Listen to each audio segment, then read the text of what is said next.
사람이 살아가는데, 동물이 살아가는데 우리에는 꼭 필요한 게 의식주입니다. 그런데 인간에게만 준 것은 의식주 중에 동물에게 없는 게 있습니다. 뭐냐면 옷입니다. 물론 동물의 짐승의 그 털이나 이런 것도 옷으로 이야기할 수는 있습니다만, 우리 보편적으로는 인간에게 옷을 선물로 주었습니다. 물론 창세기에 옷이 나옵니다. 그런데 인류 역사에서 옷은 언제부터 시작되었을까 한번 탐구하게 됐습니다. 과연 언제부터 옷이 나왔을까? 저는 설교를 준비하면서 우연히 이렇게 찾게 됐는데 깜짝 놀랐어요. 제가 찾은 거는 책을 보지는 않았습니다. 인터넷에 들어가서 찾았는데, 인터넷으로 국회 도서관에 들어가서 책의 논문들을 볼 수는 있습니다. 너무 많은 책 자료들이 있는 걸 보고 와우, 이렇게 옷에 대한 연구된 게 이렇게 많구나. 미처 그 분야에 관심이 없다가 우연히 보고 상당히 저는 놀랐습니다. 우선 옷은 언제부터 됐느냐? 근데 옷을 연구한다는 게 쉽지가 않답니다. 왜냐하면 옷이라는 건 당시 우리 상상으로 해보면 가죽이 아마 옷에 가장 많이 쓰였겠죠. 이 가죽은 화석으로 남질 못하고 다 부패하고 썼기 때문에 그거를 기간을 연구하는 게 쉽지 않답니다. 그래서 연구 방법을 두 가지가 있었습니다. 첫 번째 방법은 이런 거였습니다. 그 주름이 잡힌 곳에 거기에 뭐가 살고 있냐면 옷에 이가 있답니다. 이. 근데 이 이는 유전적으로 어디에서 왔냐면 누구의 영향을 받냐? 사람의 머릿속에 있는 이가 이 옷에 있는 이의 영향을, 유전적 영향이 똑같다고 합니다.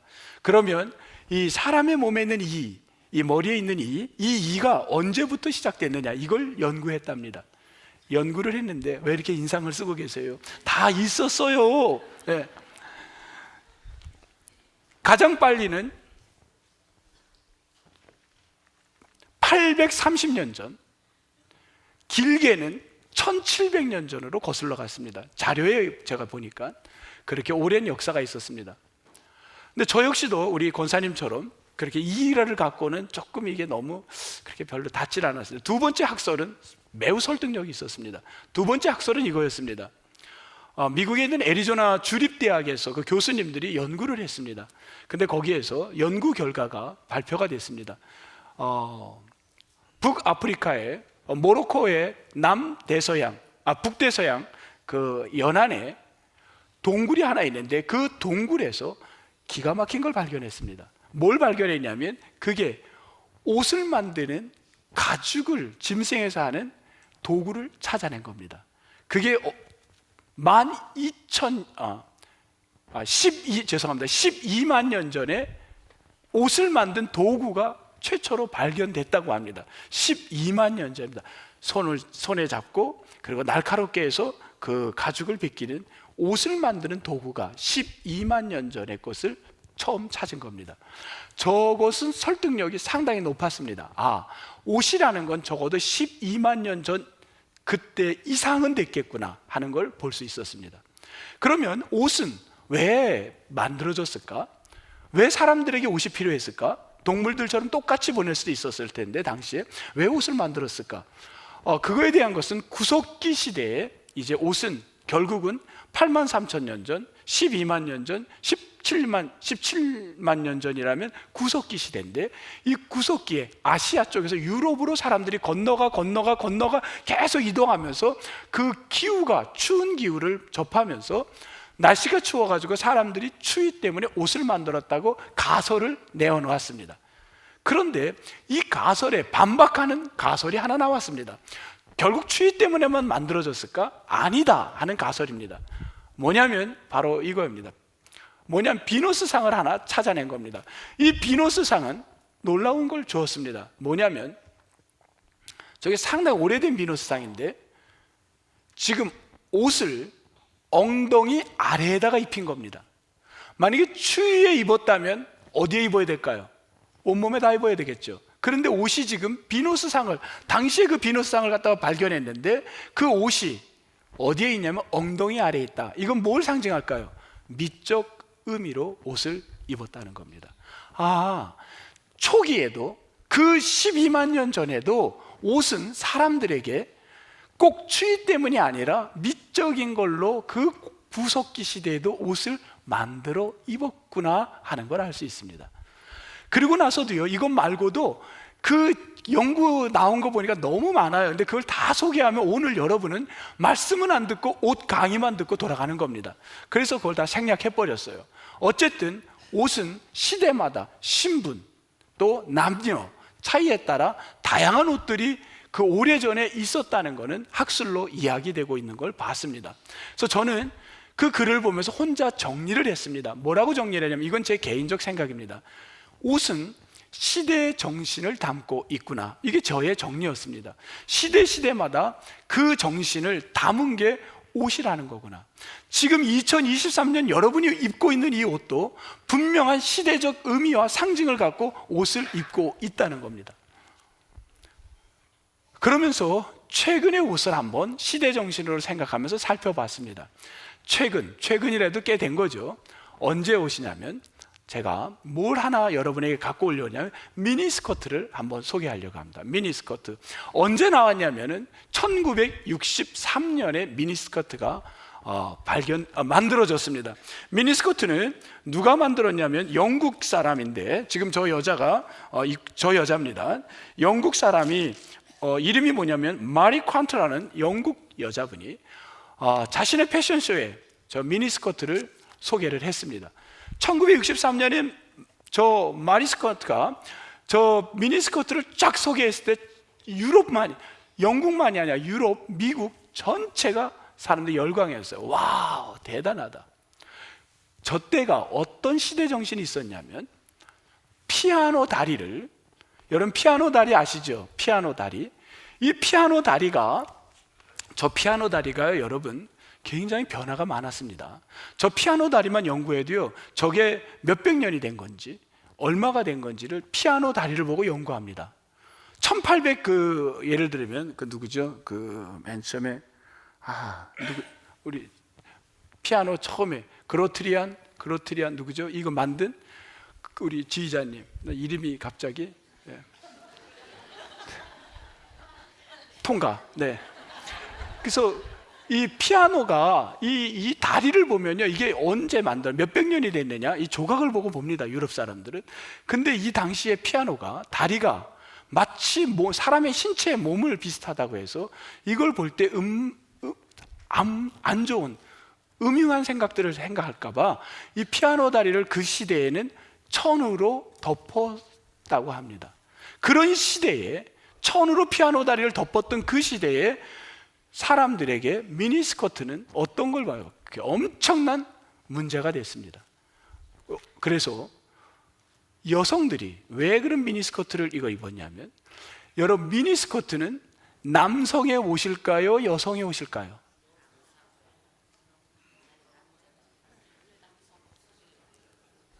또 이제 전화기 미니스커트. 또 오늘따라 안 보여 이게.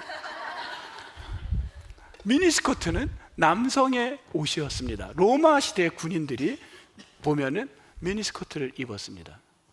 그렇다면 그 시대에 여성들이 사회적 그 억압, 제약, 여기에 대한 반감으로 여성들이 입는 옷이라는 걸 주장했던 겁니다. 그래서 나온 거예요. 그게 시대적. 그래서 그 시대에 여성들이 미니스커트를 입고 데모를 하고 우리가 이걸 입겠다고 막 운동을 펼쳤습니다. 자, 우리나라는 언제 미니스커트가 들어왔냐면 1964년 후 7년 누가 입고 들어왔죠? 어떻게 그건 다 아시네? 대단하시네. 아니 이걸 어떻게 다 알아요? 이야, 이 대단하시네.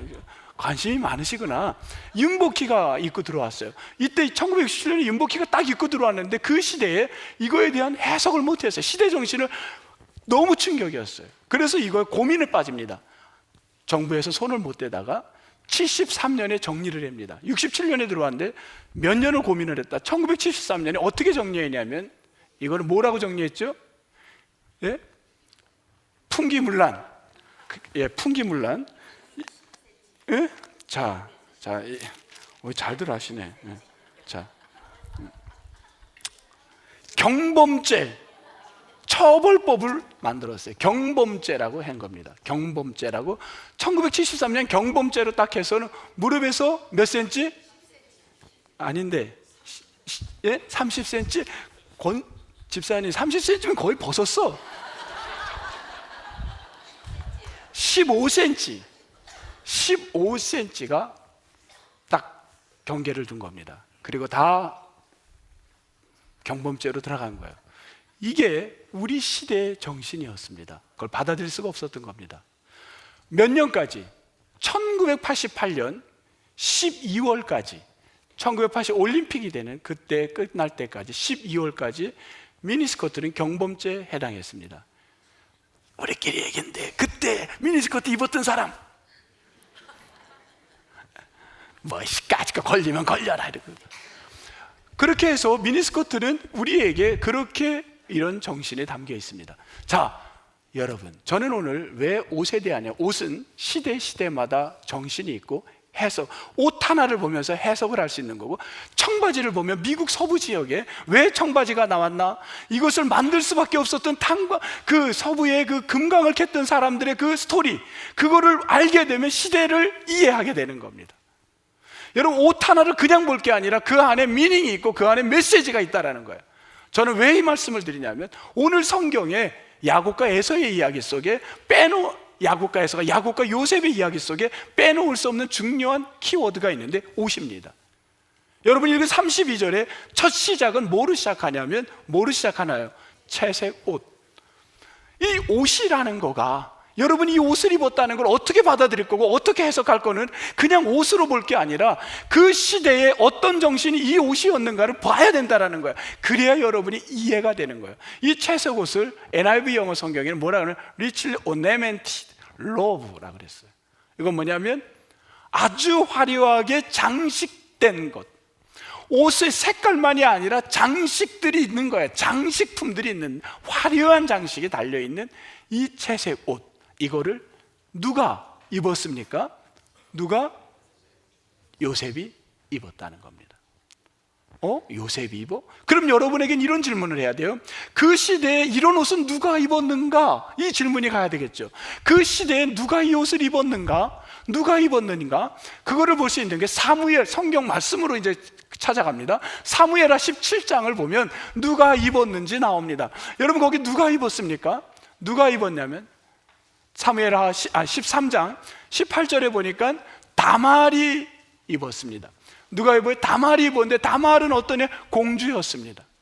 여러분, 이 옷은 공주나 왕자가 입던 옷이었어요. 그 시대에 아무나 입었던 게 아니라 공주나 특권 계층의 사람이 입었다는 거예요. 근데 이 요셉이 지금 나이가 몇 살이냐면 17살까지, 0살부터 17살까지 요셉은 어려서부터 사람들 눈에 확 띄는 채색 옷을 입었어요. 장식이 달린 옷을 입었어요. 그러면 여러분이 이런 질문이 생겨요. 왜 그 옷을 입혔나? 왜 요셉에게만 입혔나? 다른 형제들은 입히지 않았습니다. 모든 사람이 보러 보는 그 옷을 요셉에게 입힌 거예요. 그러면 여러분이 무슨 생각이 드나요? 아이고, 그래서 성경에 편애가 나왔구나. 이 아버지의 이 바짓바람이 집안 형제들 싸움 만들었구나, 그런 생각을 주는데, 과연 그렇게만 해석할 거냐? 여러분, 물론 편애는 맞아요. 왜냐하면 오늘 본문 3절을 보시겠어요? 야곱이 누구를 더 사랑해요? 야곱이 나이 들어 자식을 낳았어요. 그 자식을 더 어떻게 해요? 사랑했다. 누굽니까? 그 사람이 요셉입니다. 더 사랑해서 그에게 뭘 줘요? 채색 옷을 입혔다 그래요. 성경에 나온 이야기예요. 그렇다면 야곱은 분명히 더 사랑했어요. 편애했어요. 그러면 편애했기 때문에 옷을 입혔구나, 그건 맞아요. 야곱의 편애로 해석할 수도 있습니다. 그것도 맞아요. 그런데 오늘은 그 해석을 조금 접어두자는 거예요. 조금 접어두세요, 여러분. 그리고 여러분이 성서를 조금 바라보는 눈을 다양한 각도로 지금까지 고정된 해석에서 멈춰놓고 조금 다른 각도에서 성서를 풀어보자는 거예요. 그 각도를 어떻게 보려고 그러냐면, 그거를 과연 야곱이 몰랐을까? 야곱의 이때 나이가 몇 살이냐면요, 108세입니다. 여러분, 사람들이 108세면요, 인생 40, 50이 넘어가면요, 사물을 보고 사람을 보면 그냥 감을 잡아요. 이게 어떤 일이 일어날지 누구나가 이해를 해요. 그렇다면 내가 이런 행동을 했을 때 어떤 부작용이 올지 야곱이 몰랐을까요? 알았을 겁니다. 그런데도 왜 이 옷을 입혔을까? 사람들이 모두가 바라볼 수 있는 어디서나 확 눈에 띄는 이 옷을 왜 입혔을까? 그 형들이 싫어할 텐데 왜 입혔을까? 이 부분에 대해서 생각을 해봤나요? 편애라고만 끝냈습니까? 왜 입혔을까? 오늘은 이 부분을 고민해 보자는 거예요. 왜 입혔을까? 여러분, 왜 입혔을까? 내가 특별히 이 자식에게 왜 입혔을까? 그 부분을 여러분 오늘 바라보고 그런 영적 눈이 열려지는 시간이 되기를 주의 이름으로 축복합니다. 왜 입혔을까? 여러분, 야곱은 자기 아들들에게 일거리를 줍니다.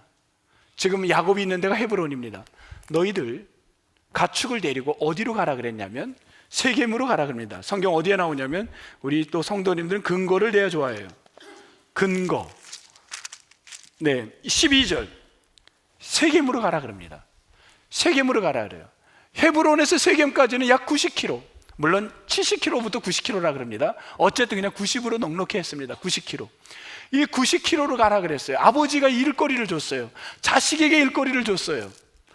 여러분, 자식에게 일거리를 줬을 때 불안한 자녀가 있어요, 없어요? 꼭 있어요. 그리고 이상하게 그 아들이, 그 딸은 그 일만 하면, 사업만 벌리면 실패해. 있어요, 없어요? 여러분이 그런 자가 안 되기를 주의 이름으로 축복합니다. 여러분, 내가 그런 자였다면, 지금까지 그런 자였다면 철저히 하나님 앞에 기도하고 여러분 집안에 기쁨을 주는 자가 되기를 주의 이름으로 축복합니다. 근심과 염려의 사람이었다면 오늘 예배를 드리는 순간, 하나님, 내가 이제 우리 집안에 기쁨이 되길 원합니다. 오늘 야곱은 자식들이 있었는데 이 자식들에게 일을 맡겼는데 불안했어요. 얘네들이 세겜에 가서 지금 하고 있을지, 아버지의 촉이라는 게 있는 거예요. 필이 오는 거예요. 뭔가 문제가 있을 것 같아요. 그래서 이 아버지가 뭐를 하냐면, 가장 말도 안 되는 아들이 있었어요. 그게 누구예요? 요셉이에요. 요셉아, 네가 한번 가봐라. 형들이 뭐 하고 있는지. Yes sir. 이 요셉은 항상 아버지의 말에 yes sir예요. 그리고는 혼자서 어디를 가냐면, 형들은 무리를 져서 갔다면 요셉은 혼자 어디를 가요? 지금 세겜으로 갔습니다. 세겜에 갔더니만 아버지의 염려가 맞아요, 안 맞아요? 갔더니만 있어요, 없어요? 거기에 없어요. 형들이 없는 거예요. 형들이 눈을 씻고 봐도 없는 거예요. 거기에 있어야 돼요. 거기서 있어야 돼요. 공부하러 간다면 그 자리에 있어야죠. 일하러 간다면 일터에 있어야죠. 근데 그 자리에 없는 거예요. 어디로 간 거예요? 형들은 어디를 갔어요? 성경을 볼게요. 어디로 갔나? 형들이 어디를 갔냐면요, 17절 사람에게 물었어요. 요셉이, 혹시 이런 사람 봤어요? 사진을 갖다 댔겠지. 그땐 사진이 있었을까? 모르겠어. 이런 사람이 있어요. 저쪽으로 가던데. 거기가 어디예요? 도단이었습니다. 도단으로 간 거예요. 아버지가 도단으로 가랬어요? 세겜으로 가라 했어요? 세겜으로 가랬어요. 그러면 여러분은 항상 질문하는 자가 돼요. 여러분, 공부하는 자들, 말씀을 보는데 질문이 돼야 돼요. 왜 도단으로 갔을까? 그 질문 해봤어요? 왜 도단으로 갔을까? 왜 세겜에 있지 않고 더 멀리 몇 킬로? 지도 보여주세요. 계속 지도 해주세요, 집사님. 네. 왜 도단으로 갔을까? 30km, 어떤 사람은 24km, 30km예요. 지금도 여기까지도 먼데 왜 더 30km를 더 갔냐는 거야. 왜 도단을 갔냐는 거야. 거기에 대해서 여러분 왜 갔다고 생각하세요? 네? 누가 대답하시겠어요? 좋은 거를 찾으려고. 새벽마다 기도하시는 분이니까 내가 틀렸다고 말 안 하겠어요. 네. 그랬으면 오직 좋겠어요. 왜 도단을 갔냐면, 우선 도단이라는 뜻은 두 운물입니다. 운물, 여러분 구약 성경에 운물하면 어떤 데예요? 살기 좋아요, 나빠요? 기가 막힌 데예요. 운물하면 살기가 좋은데, 그래서 그 운물을 뺏으려고 얼마나 전쟁을 하는지 몰라요. 운물은 살기 좋은 데입니다. 도단의 뜻 자체가 두 운물입니다. 살기가 좋은 데예요. 근데 살기 좋은 곳에 뭐가 있어요? 살기 좋은 곳에 뭐가 있어요? 유혹. 권사님, 유혹에 넘어가지 않기를 주의 이름으로 축복합니다. 우리는 살기 좋은 곳에 유혹이 늘 있는 거예요. 항상 유혹에 넘어질 수 있는 거예요. 어떤 유혹이 있었냐면요, 이 도단에서는 아버지 야곱이 가나안의 우상을 잠시 숭배했던 데가 바로 도단이었습니다. 이 도단은 가나안의 우상단지들이 두루루루루루루루 있는 데였습니다. 그 말은 살기 좋고 우상단지가 있다는 것은 뭐가 있냐면, 사람들의 유혹을 말씀대로 유혹이 있던 곳이에요. 이 아들들은 아버지가 세겜에 가서 목축을 해라 했을 때 이들의 머릿속에는 세겜이 들어온 게 아니에요. 어디가 들어왔냐면, 아하, 우리들이 가서 젊은이들이 갈 만한 곳 어디예요? 도단이었습니다. 도단을 가는 거예요. 그들의 머릿속에 아버지는 세겜이었지만 그들의 머릿속엔 아버지의 말이 들어오지 않고 도단을 향해 가는 겁니다. 아버지의 근심이에요. 그래서 아버지는 필링이 온 거예요. 얘네들이 분명히 여기 있지 않을 거예요. 자기 자리를 지키지 않을 거예요. 그래서 아들에게 가는 거예요. 여러분, 아들은, 요셉은 세겜에 가서 형들이 없으면요 그냥 돌아오면 됩니다. 그런데 그는 또 30km를 더 갑니다. 형들이 있을 곳. 그 길이 그의 인생에, 여러분, 너무나도 끔찍한 일을 만나는 자리가 된 거죠. 그곳을 찾아갔어요.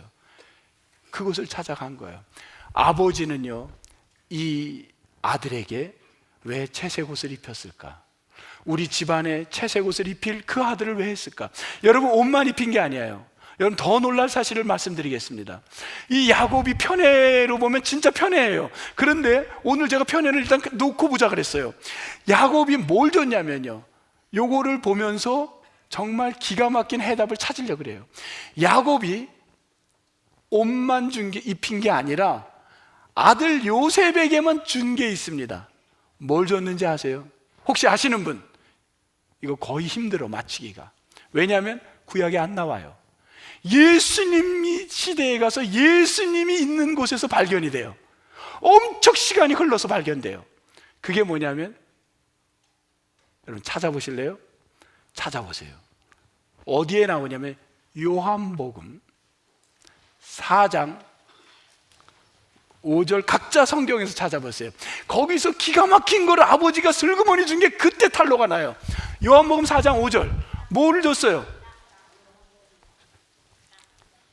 수가성에 예수님이 간 거예요. 그 지역은 어디라고 설명을 했냐면, 야곱이 요셉에게 준 땅을 준 곳이에요. 그러니 이 아버지를 정리하면요, 야곱은 옷만 이 아들에게 옷만 대놓고 입힌 게 아니라 몰래인지 알게 줬는지 몰라도 뭘 줬어요? 슬그머니 이 아들에게 땅을 준 거예요. 여러분은 지금 땅을 줬다 그랬어요. 이걸 편애로 자꾸 이제 들어가는 거예요. 그런데 여러분, 당시 사회의 땅은 누구에게 줬냐는 걸 여러분이 알아야 되는 거예요. 당시 사회의 땅은 누구에게 줬냐는 거예요. 누구에게 줬습니까? 장자에게 줬다는 거예요. 그렇다면 이 아버지는 지금 이 누굽니까? 요셉에게 땅을 줬다는 건 뭘 준 거예요? 너가 우리 집안의 장자권을 이어가야 될 자식이라고 본 겁니다. 이게 해석이 달라지는 거예요. 너는 우리 집안의 장자를 이어갈 사람이라는 거예요. 여러분, 이 확신을 갖게 하는 데는요, 어떤 게 있었냐면요, 야곱은 하나님을 바라보는 사람이었어요. 야곱의 이름은 이제 엊그제 32장까지는요 그의 이름을 35장까지 뭘로 불렀어요? 야곱이라고 했는데, 이제부터 네가 하나님만 붙드는 자 되라. 뭘로 바꿔줬어요? 이스라엘이 됐어. 이제 37장에는요 이스라엘로 나와요. 성경에 보면 야곱의 이름은 이스라엘로 나옵니다. 이 이스라엘은요, 하나님을 붙드는 이스라엘은 뭘 봤냐면요, 하나님의 메시지를 늘 듣기를 원했어요. 요셉은 꿈을 꿨어요. 요셉이 꿈을 자주 꿨어요. 오늘 37장에도 두 번의 꿈 꾼 게 나옵니다. 꿈을 꾼 거는, 구약에서 꿈은 하나님의 메시지예요. 구약에서 꿈은 하나님의 말씀이에요. 그 말씀을, 신약에서의 꿈은 안 나와요. 신약에서는 말씀이 꿈으로 나오지 않아요. 신약에서는 말씀, 설교로 나오고 성경을 전하는 걸로 나와요. 예수님이 설교로 나와요. 구약에서는 꿈입니다. 그렇다고 한다면 요셉의 꿈을 야곱은 하나님의 메시지로 붙드는 거예요. 이 자녀에게 하나님께서 이 가문을 이어갈 자식이구나, 우리 집안을 이끌겠구나. 여러분, 야곱으로 하자면요, 자신이 부모님의 편애로 본다면 자기를 더 사랑해서 엄마가 그래가지고 자기에게 장자권을 줘가지고 20년 동안에 도망 다녔고 20년 동안 10번을 속임을 당했고 20년 동안은 개고생을 해가지고 부자가 됐지만 돌아오는 길에도 벌벌 두려워 떨었습니다. 얼마나 형들의 장자권을 먼저 갖는다는 게 인생의 고통인지 그 누구보다도 아는 것이 누구였을까요? 야곱이었습니다. 그럼에도 야곱이 이 일을 요셉에게 했던 건 왜 그랬을까요? 그럼 이제 결론이 나와야 돼요. 왜 그랬을까요?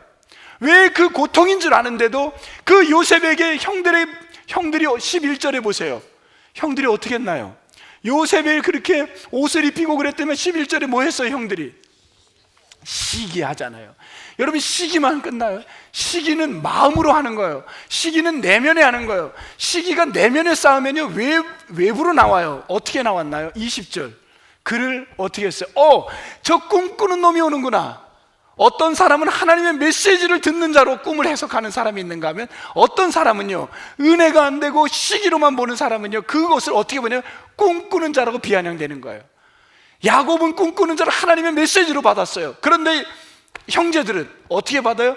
비아냥되는 거예요. 저 꿈꾸는 놈이 오는구나. 그리고는 저놈을 죽이자. 그래서 어떻게 했어요? 20절 그를 어디다가 웅덩이에 집어넣습니다. 웅덩이에 집어넣어요.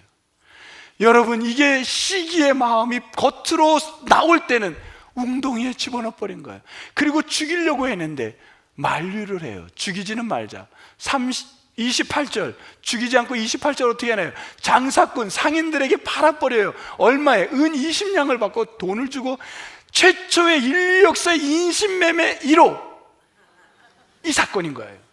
아니에요? 맞잖아요. 인신매매 1호 사건입니다. 28절 은 20냥이 얼마나 되는지 몰라도 그걸 받고 팔아버린 거예요. 돈 때문에 팔았을까요? 보고 싶지 않아서 팔아버린 거예요. 마치 이 모습은 예수 그리스도가 팔려가는 그 모습하고 너무너무 비슷해요. 이거는 다음에 기회가 있으면 또 이쪽 면을 설교하겠습니다. 오늘 거기까지 가지치기를 하지 않겠습니다. 다시 채색 옷으로 갑니다. 채색 옷이 뭔데? 야곱이 몰랐을까요? 그 옷을 왜 입혔어요? 이렇게 시기하고 형들이 죽이려고 하는 걸 몰랐을까요? 108세가 되신 어른이 몰랐을까요? 그런데 왜 입혔을까요? 왜 입혔을까요? 연단, 아멘. 연단을 통하여, 훈련을 통하여 같은 거예요. 너는 이제 연단을 통하여 뭘 쓰길 원했어요? 하나님의 쓰임 받기를 원했어요. 너가 우리 가족을 살릴 사람이라고 본 거야. 너가 우리 민족을 살릴 대상으로 본 거예요. 그래서 너가 그 고통을 짊어져야 된다고 본 거예요. 여러분, 한나가 사무엘을 낳았을 때요, 어린아이를 에봇을 입혔어요.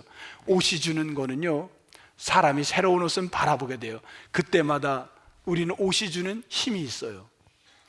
내가 이러면 안 되지. 우리 죄송해요. 찬양대원들이 성가대 옷을 입는 순간 어때요? 여러분이 어떻습니까? 굉장히 뭐가 되지? 떨리고 두렵고 긴장되고 그런 마음이 들어요, 안 들어요? 안 들어? 그런 문제 아닙니까? 들어야죠. 긴장되는 거예요. 그래서 이분들이 찬송할 때 보면 막 그러잖아요. 하나님, 이럴 때 그냥 막 떨잖아요. 하나님, 이렇게. 왜? 경건해. 우리가 달라야 돼요. 이거 아무나 할 수 없는 거예요. 우리 음악도 마찬가지죠. 이분들이 바이블레이션을 누르려고 하는 게 아니야. 오, 이렇게 되는 거예요. 왜? 긴장되니까. 이게 우리에게 하나님께서 이게 아무나 세운 게 아니에요. 여러분 모두에게 하나님께서 뭘 줬냐면 거룩한 성도의 옷을 입힌 거예요. 우리를 입힌 거예요. 어려서부터 구별되게 살아가라고. 네가 이 땅의 민족의 지도자가 되라고. 네가 이 시대의 가족을 살릴 사람이라고. 우리에게 채색 옷을 주님께서 거룩한 옷을 입힌 겁니다. 그 옷 때문에 믿지 않는 자들이 우리를 시기하고 우리를 죽이려고 하고 우리를 웅덩이에 빠뜨리고 우리를 직장에서 집어넣고 우리를 살아나지 못하게 하고 억누르는 것이, 여러분, 이게 자연에 이치하여. 왜? 세상은 시기하는 거예요. 네가 뭘 잘났다고. 그래서 누르는 거예요. 우리를 죽이려고 하는 거예요. 여러분 정신 차리십시오. 여러분은 채색 옷을 입었어요. 세상 사람들이 여러분을 다 보고 있는 거예요. 어디 가나 여러분 옷은 돋보이게 돼 있는 거예요. 여러분이 가는 곳마다 여러분이 돋보여요. 직장에서 돋보여요. 학교에서 돋보여요. 어느 곳에서 돋보여요. 그래서 여러분이 시기의 대상이 되는 거예요. 너무 부담이죠. 여러분 영적 우리 주님이, 영적인 우리 하나님이 여러분이 힘든 거 몰라서 이렇게 입혔을까요? 그 어려움을 겪으라는 거예요. 그래서 연단을 통하여, 훈련을 통하여 큰 인물 되라는 거예요. 아멘들을 안 하시네. 그럼 아무거나 막 입어요. 제 얘기가 아닙니다. 시편 105편을 보겠어요. 여러분 연단이라는 얘기 시편 105편에 나와요. 찾아보겠습니다. 시편 105편 17절 18절, 19절, 시편 105편 17절, 18절, 19절 한 목소리를 읽겠습니다. 17절, 18절, 19절 시작. 그가 한 사람을 앞서 보내셨으며 요셉이 종으로 팔렸도다. 그의 발은 착고를 차고 그의 몸은 쇠사슬에 매었으니 곧 여호와의 말씀이 응할 때까지라. 그의 말씀이 그를 단련하였도다. 아멘. 요셉을 단련하신 분이 하나님입니다. 여러분이 채색 옷을 입은 거 단련시키는 거예요. 그거를 야곱이 몰라서 아들에게 입혔겠어요? 너가 시기를 당하여 죽을 때까지 그 일을 가라는 거예요. 오죽했으면 야곱이 그 아들이 죽었다는 말에 뭐라 그랬어요? 신앙인으로서 했으면 안 되는 말이 나왔어요. 야곱이 실수했어요. 무슨 말을 했냐면요, 그 말을 해서는 안 돼. 믿는 자가. 야곱은 한 번도 운 적이 없습니다. 베델에서 집을 떠나가지고 객지 해외에 나갈 때요, 자기도 해외에 팔려간 거 아니에요? 그때도요 울지 않았어요. 꿈에서 잠을 잘 수 없어 돌베개하고 있을 때 사닥다리가 막 천사들이니까 천사들에게 나 좀 붙들어 달라고 그 말은 했지만, 서원을 했지만 울지는 않았습니다. 형을 갖다 만날 때 두 때로 나눠가지고 선물이 아니라 뭐라 그랬어요 그때? 지난주 선물이 아니라 뇌물을 줬지만 뇌물을 줄망정 울지는 않았습니다. 그런데요 야곱이 애통합니다. 야곱이 통곡을 해요. 언제? 33절 오늘 보세요. 33절 34절이네. 34절 맨 끝에, 34절 맨 끝에 뭐 했어요? 아들을 위하여 애통하니. 35절 맨 끝에 어떻게 해요? 그를 위하여.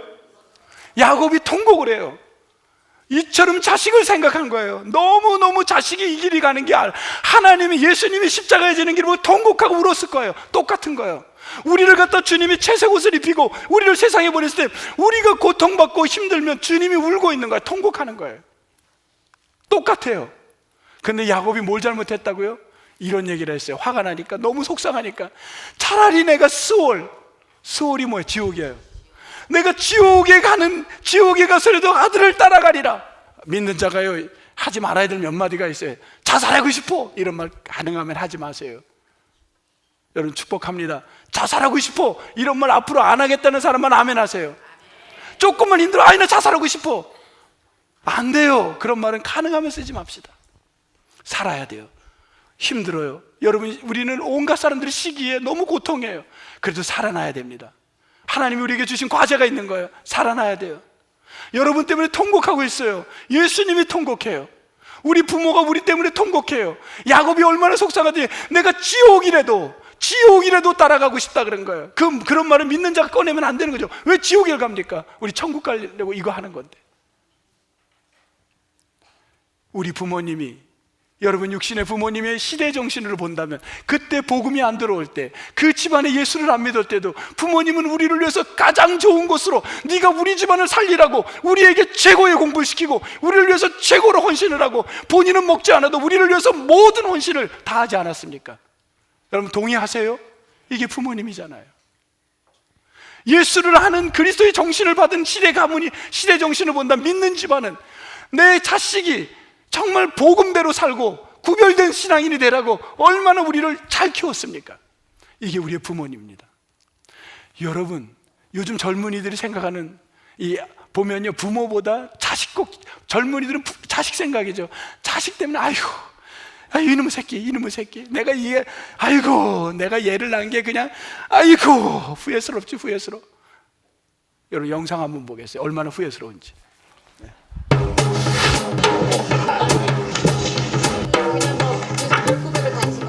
임신을 했다고. 결국에는 뭐 그만두라는 소리로 좀 절망이 컸죠. 엄마들 준비가 안 됐었나 봐요. 엄마 아기를 낳은과 동시에 저는 이렇게 말하고 다녔어요. 애 난 죄인. 너는 뭐 집에서 놀고 먹으면서 혼자 다 해야 되는 거? 그게 뭐 힘들다고. 독반가요. 그냥 참아요. 못 느껴. 위로 회복 못 느끼고 그냥 술 마시는 것 같아요.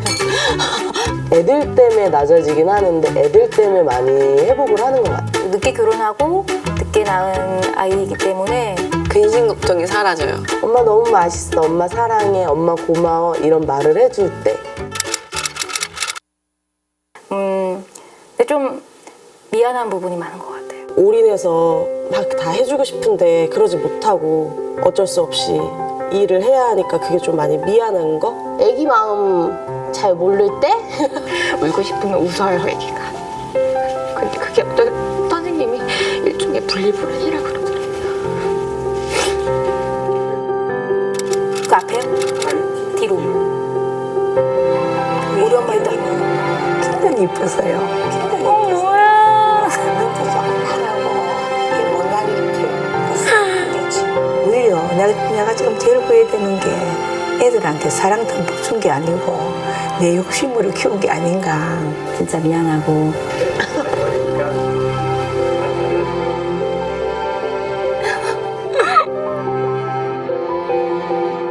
아이를 맞이해줘야 되는데 친구 엄마한테 맡기고 그 부분에 대해서 근데 갑자기 그때 좀 많이 힘들어. 그냥 끝까지 못 밀어줘서 엄마가 미안하다. 시집 안 간다고 그랬었는데 시집 가서 가정을 잘 꾸리고 있고 또 특히 아기도 안 낳고 그냥 산다고 했는데 아기도 낳고 해서 어떡하지?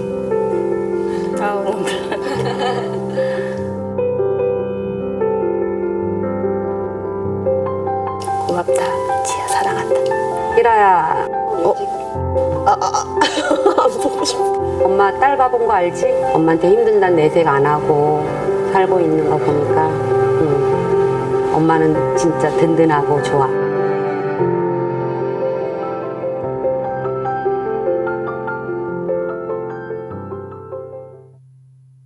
네. 어머. 경우가 어머. 엄마가 너무 걱정하지 않도록 조심해서 다니고 병원에 다니지 말고 잘 건강하게 살았으면 좋겠다. 제대로 해주질 못해서 미안하다.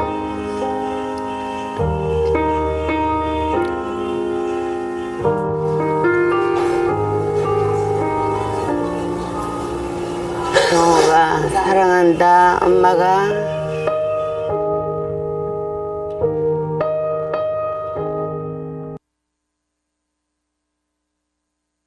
어떤 때는 혼자 이렇게 기도하다가 이런 외침을 부르고 싶어요. 어머니, 아버지, 여러분 이런 외침을 크게 마음껏 불러보고 싶을 때가 있어요. 내가 자식을 생각하는 것 때문에 못해주는 것 때문에 늘 아쉬움이 있잖아요. 근데 나를 못해준 것 때문에 더 힘들어하는 분이 우리의 부모님이십니다.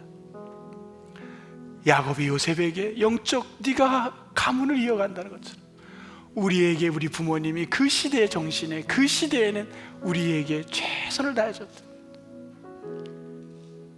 나 실제 괴로 다 잊으시고 기르실 제 밤낮으로 애쓰는 마음 진자리 마른 자리 가라니시며 손발이 다닳도록 고생하시네. 하늘 아래 그 무엇이 높다리요. 어머님의 희생은 가히 없어라. 대신방을 갔어요. 80이 넘으신 어르신이 있었어요. 고와의 얼굴이 이분이. 근데 이분의 내막은 50세 된 아들이 있었어요. 근데 이 아들이 장애예요. 이분은 정확히 50년을 이 아들을 집에서 돌보며 사신 거예요. 저희가 신방을 하고 너무 마음이 뭉클해서 교육자들하고 회의를 했어요. 이분을 장애인 주일에 우리가 잠시 위로하고 조그만 선물이라도 해서 교회에서 격려하면 좋겠다. 전화를 했어요. 권사님, 여차여차 이래서 전화했습니다. 목사님, 너무 나는 부끄러워요. 아니, 무슨 게 부끄러워요, 권사님? 내가 자식에게 너무 못해줬어요. 내가 이제 80이 넘어서 난 이제 곧 죽을 텐데 이 자식에게 어떻게 해야 될지 그걸 생각하면 잠이 오질 않아요. 기도해 주세요. 그게 우리의 부모님이십니다. 여러분, 부모님의 은혜를 오늘 말씀 안에서 찾았잖아요. 시대 정신, 시대마다 갖고 있는 거예요. 여러분, 이제는 부모님이 혹 돌아가신 분은요, 나는 아무것도 안 해도 되겠다가 아니라 마음으로도 오늘 예배가 끝나고 부모님의 그 은혜를 감사하고 기도하시기 바랍니다. 내가 이 자리까지 선 건 그 어른이 있었기 때문입니다. 지금 생존에 계시면요, 예배 끝나자마자 바로 다이얼 돌리세요. 전화하세요. 감사해요. 엄마 고마워. 아빠 고마워. 꼭 오늘 하시기 바랍니다. 부모님의 은혜를 꼭 감사하시기를 축복합니다. 기독교는 부모님에게 잘하는 종교입니다. 동의하시는 분은 아멘 하세요. 하나님 감사합니다.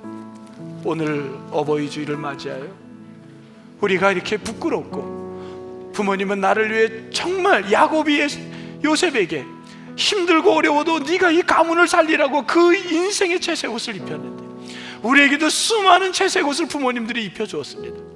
그 은혜를 잊지 않게 하옵소서. 잊지 않게 하옵소서. 감사하옵고 예수님 이름으로 기도합니다. 아멘.